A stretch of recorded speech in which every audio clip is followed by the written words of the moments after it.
Hey everyone, welcome to today's vlog. I am so excited. It's going to be a productive few days in my life, and I'm also going to be sharing tips on how to just be overall motivated, because last week it was just super rainy and stormy and it's not fun going out and just getting totally drenched. So it was more of a stay at home type of week. This week is just going to be everything that I have kind of been putting off for a little bit. The few things that we're going to be doing is I'm going to go see, fingers crossed, if I can find a perfume that I like, because I'm very picky when it comes to scents. I am a huge vanilla girl and I have been using the same perfume since I was 15, 16, and it's now time to kind of grow out of it. But like I said, I just love the way that it smells. So hopefully I can kind of find something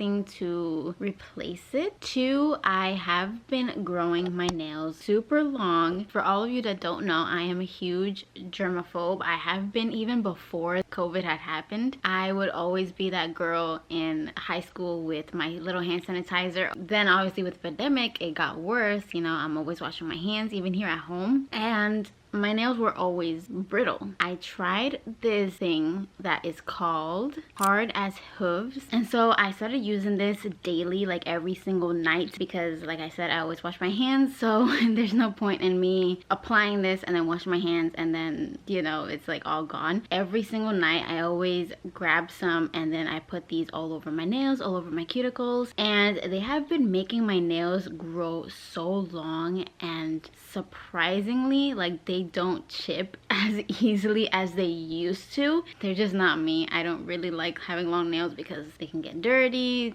things can go underneath, and you have to constantly clean it. So they were nice while I had them. I enjoyed them, but they just have to go. So I have been doing a lot of at-home nails. I had a co-worker and her nails were always just very manicured. They didn't seem to really chip as easily, and she told me, oh, I love to use seche vite on my nails as a top coat, and she said, but this is my go-to like thing when it comes to it. And I had bought it years and years ago and I don't remember why I just stopped. So I'm gonna try to see if I can find it in stores somewhere, and then I have to go and run some errands of like food that we need to buy. Not a whole like grocery thing, thankfully, but just like small little things, cereal for the morning. So yeah, I'm gonna be running those few errands. I am gonna take you along with me. Let's get the day started. One of the things that I also never forget is to bring some sunscreen. I have a long sleeve turtleneck shirt up, but I bring my sunscreen because I love to have my hands be covered in sunscreen as well, because my hands are always on the steering wheels, obviously in the sun. So I might just be being extra a little bit, and that's okay, but I just have to have like sunscreen on my hands because I don't want my hands to get wrinkly either, and I love to take care of every inch of skin that's gonna be in the sun. So just have to have my sunscreen also.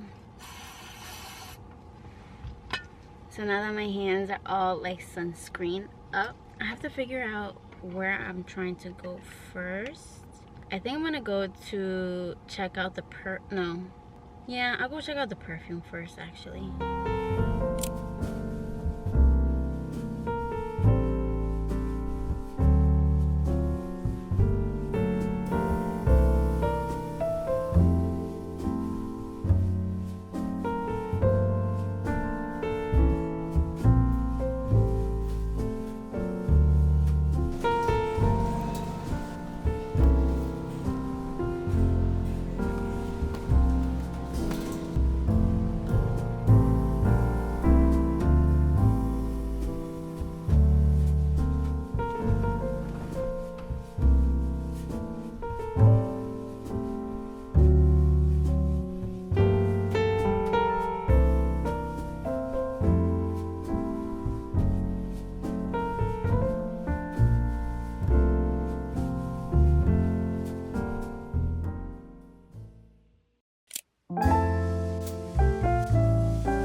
have just finished my nails and they came out good. I am going to see how good the top coat really is, because it does say always on the packaging that it helps with chipping, that it won't.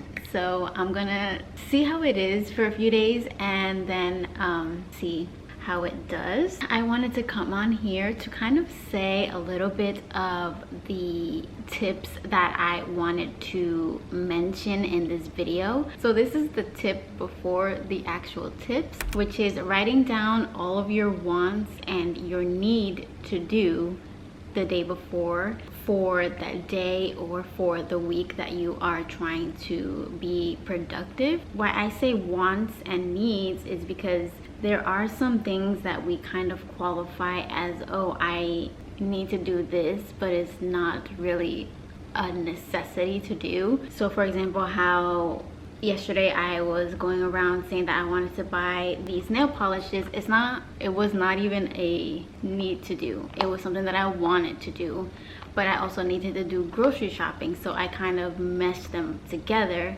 Hopefully that makes sense. So I like to write out things that I need to do for the week or also for the day, so I can remember and have it fresh in my mind. And so the first tip that I have is starting your mornings slow. It helps with productivity, and it also helps that you're not in that go go go mentality, and then later on throughout the day you find yourself in a burnout because you completely exhausted yourself. And you can like wake up early and just take your time to take care of yourself, have a yummy breakfast, and then know that when it hits a certain time you are going to be a powerhouse and get things done. And tip number 2 is setting up times for each task, or I also heard it's called time blocking. And that means, like, let's say you have a super packed 9 to 5, and from 9 o'clock to 10 or 11 you need to do a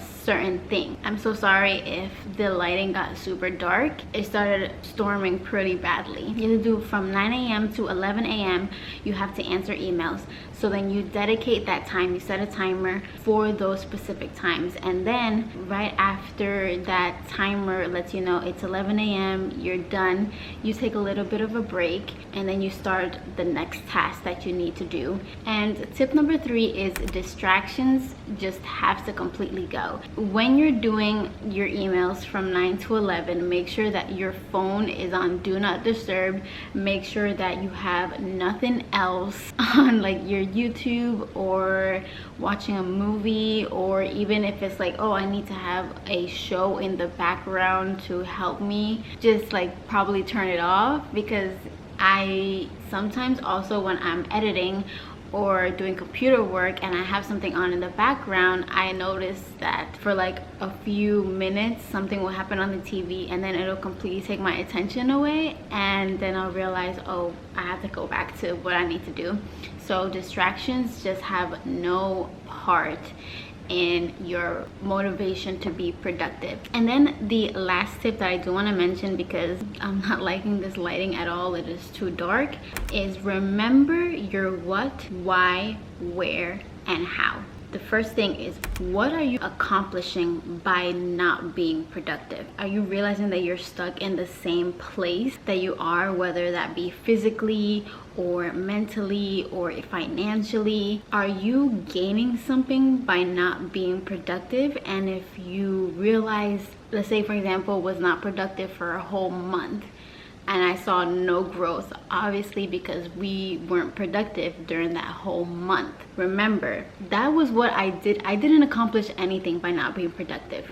And then the second thing is, why are you not being productive? Does it have to sadly do with your mental health? Are you stuck in a slump? Are you constantly comparing yourself or your life to somebody else that looks like they have their life put together? Are you constantly being distracted? Or also, are you just scared of failure? Failure is probably the #1 thing in stopping us from being productive, because failure is scary. I have been through so many failures, up and downs with my YouTube, with work, with everything, and I noticed that a lot of the times when I was growing up and even until my adulthood, failure has been the thing that's like constantly on the back of my mind is, well, you didn't do good the first time. What makes you think you're gonna do good the second time or the third time or the fourth time? So just realizing that failure is always going to be there, but it depends on what you do to overcome it. And then where would you be if you did start being productive? Would you start realizing that you're achieving goals that you were wanting to do? Are you realizing that you are doing more hobbies and you're finding your life is a little bit more easier, more healthier, more out of your comfort zone? Start visualizing where would you be if you started actually being productive. And then the last thing is, how do I start? How do I start focusing more on that side business that I want to do? How do I start focusing on my schoolwork? How do I start? And then that will help you in more motivated to start doing things. So those are all the tips that I had for today. Again, I'm so sorry about the lighting. It came out of nowhere and it got dark really weirdly, but I'm just gonna be doing some computer work until my Bible theology class starts later.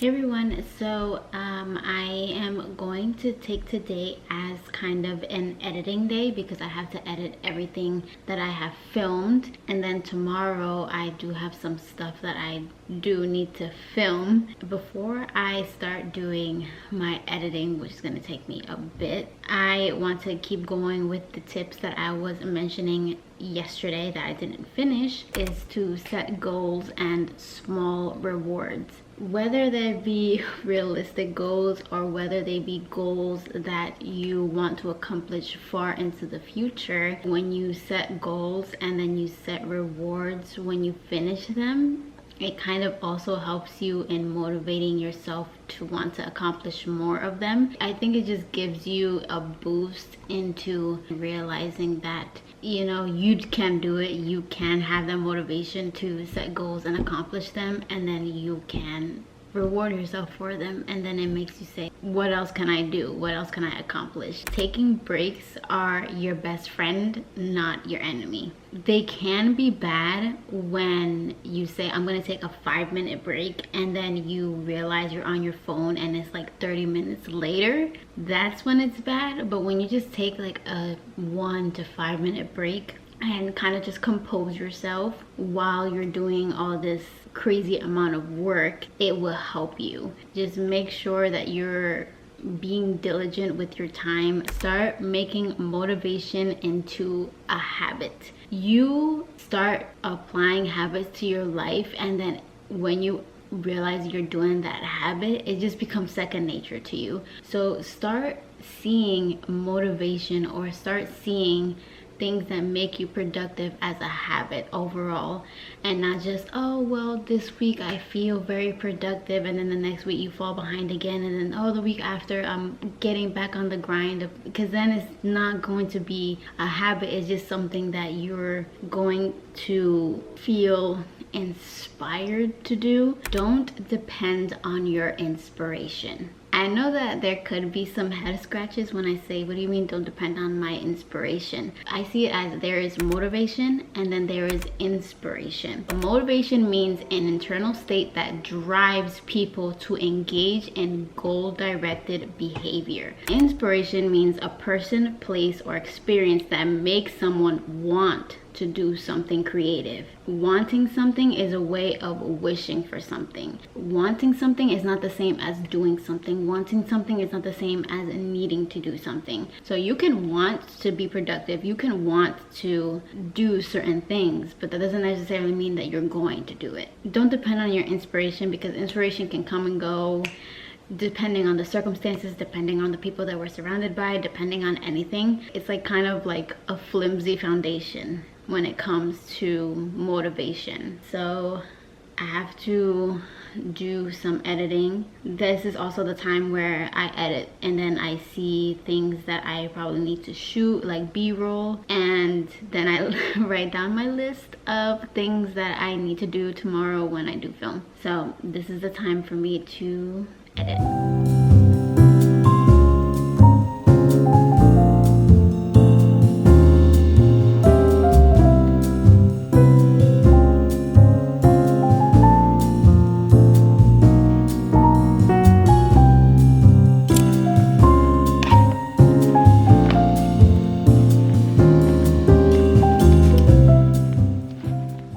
So I just packed everything up because I'm going to go to the bookstore and then I'm gonna go to a cafe to go see if I can get some work done. But the last few tips kind of relate to why I'm going out. Get out of your comfort zone, or also to just change up your environment completely. A lot of the times when working from home, it is so easy for us to have distractions. It is so easy for us to have a lack of motivation. And I feel like once we switch up and do things like me going to a cafe to go and work because I'm changing my environment, it kind of pushes me get out of like that environment that you're always seeing 24/7 or you're always in 24/7. Failure is not the end, it is redirection. Motivation comes from us feeling that drive to do something, and unfortunately when we fail, we kind of fall out of it. Just seeing failure as not the end, or seeing failure as, oh, this is the conclusion of who I am and what I'm doing, so maybe I should just stop. Failure is not that. Failure is an opportunity for us to see what we're doing, to change it, a learning curve. You know, when you take failure and you don't accompany it with, oh, like, I can't do it anymore, and you accompany failure with learning and redirection, it is gonna be so much easier for you to find that motivation that you really drastically need. So those were all my tips. I really hope that I was able to help. I think this is gonna be the end of what I have to say. So thank you so much for watching. Don't forget to like, comment, and subscribe if you want. You know, just thank you so much for supporting this channel. Thank you so much for being here, for watching the videos, for commenting. I read all of the comments and I respond to all of them because I just want you to know that, like, your words matter and they mean something to me, to this channel. So thank you so much. And yeah, let's go to the coffee shop and the bookshop.